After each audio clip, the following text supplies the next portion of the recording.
May 24, 1844, a day when the world suddenly got a little louder. Samuel Morse tests out his brand new invention, the telegraph, and successfully taps out the world's first ever instant message. Welcome to Time Warp, and today we're going back to day ... That's right, back to 1844, to the first ever telegram message sent by its famous inventor, Samuel Morse. Want to find out how the telegraph changed the world forever? Maybe you'd like to know how it helped defeat the Confederates in the American Civil War. Which cute business did the telegraph bankrupt? Make sure you stick around to the end to find out. Can you even imagine a time before instant communication? Today, emails, DMs, notifications, and real-time charts are the norm. We're so used to everything being instant and on demand, we get frustrated with even the slightest of delays. Even 3 to 5 business days on a parcel delivery can seem like an eternity. Spare a thought for the folk of the 1800s. Want to send a letter from Missouri to San Francisco? You had to rely on a network of horse couriers called the Pony Express, and it's about as graceful as it sounds. Your letter would be loaded up in a horse's saddlebags and ridden from station to station, swapping the horse every 10 to 15 miles until it reached its destination. In the summer, you could be guaranteed a delivery time of 10 days, but that blew out to 16 days in the winter. Let's just hope the letter wasn't urgent. It may sound bad, but it took half the time of the next best option at the time, the trusty stagecoach.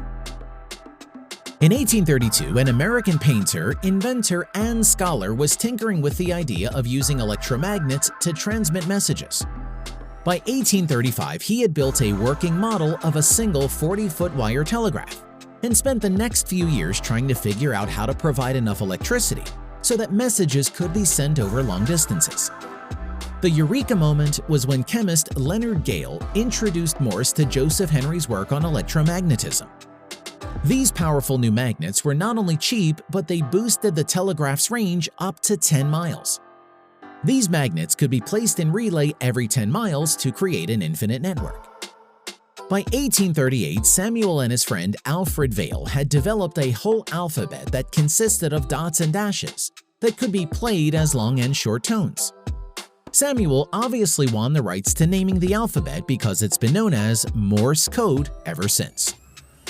So, with the science sorted out, all they needed now was a real-world long-distance test. Building a brand new telegraph network isn't cheap, and Samuel wasn't exactly swimming in cash. Eventually securing funding from Congress in 1843, they began constructing an experimental telegraph line from Baltimore to Washington. The 38-mile wire was completed in 1844. And on May 24th that same year, Samuel Morse sat down in the basement of the U.S. Capitol building in Washington and began tapping on the telegraph key. At the other end in Baltimore, government officials slowly penned out the phrase that had been sent. The now famous words, "What hath God wrought?" was successfully received, marking the first ever telegraph Morse code message received over long distance. The telegraph was an instant hit, with over 12,000 miles of wire laid by 1850. Everyone was a huge fan, except for the Pony Express, that is. The first ever Morse code message completely changed the way the world communicated, particularly in future theaters of war, although not always how you'd expect.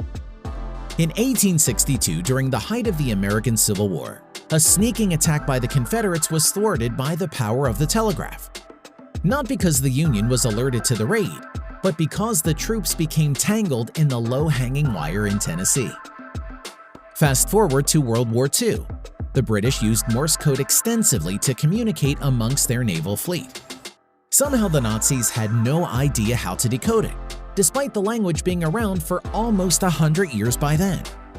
As technology improved over the years and faster, more secure ways of communicating became available, Morse code faded away into the background, now used as a fallback messaging method when all else fails. And you're all caught up on May 24, 1844, and the first ever Morse code telegraph message. Can you understand Morse code? Do you know what the old school cell phone message tone was spelling? Let us know in the comments. If you enjoyed today's video, please leave a like below. Oh, and while you're down there, you might as well subscribe to our channel as well. Thanks for watching Time Warp, and we'll see you in the next video.